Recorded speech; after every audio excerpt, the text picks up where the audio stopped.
दोस्तों सब्सक्राइब करें हमारे चैनल को और बेल आइकन को दबाएं ताकि आप देख सकें हमारी वीडियो सबसे पहले। इस दुआ के साथ कि अल्लाह ताला पाकिस्तान को खेल के मैदानों समेत हर मैदान में कामयाबी अता फरमाए, हम लाए हैं आपके लिए एक और वीडियो।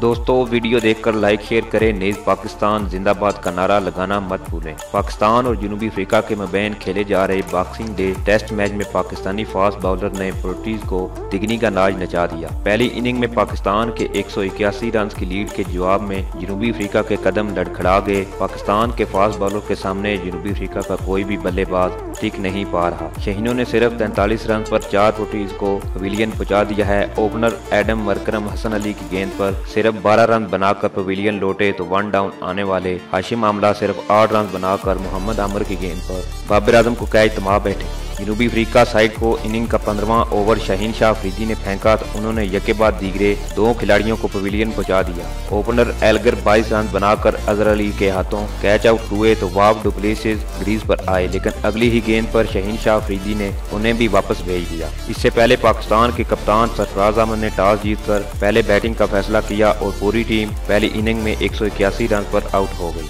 जनूबी अफ्रीका की जानब से अपना छठा टेस्ट मैच खेलने वाले डिवाइन ओलिवियर ने उम्दा बॉलिंग की और 14 ओवर में 37 रन के एवज 6 खिलाड़ियों को आउट किया। ये इनके कैरियर में पहला मौका था जब उन्होंने इनिंग्स में 5 विकेटें हासिल की हों। पाकिस्तान की जानब से अमूमी तौर पर बल्लेबाजों ने नहायत मायूस कुन कारकर्दगी दिखाई, लेकिन अजहर अली और बिलखसूस बाबर आजम की बेहतरीन बैटिंग की बदौलत वो कदरे बेहतर स्कोर तक पहुंच गए। पाकिस्तान ने आज तक जनूबी अफ्रीका में सिर्फ 2 टेस्ट मैचेस में कामयाबी हासिल की है, जबकि 1998 में उन्होंने डरबन में मैच जीता था, जबकि इसके बाद 2006 में उन्हें पोर्ट एलिजाबेथ के मुकाम पर दूसरी कामयाबी मिली थी।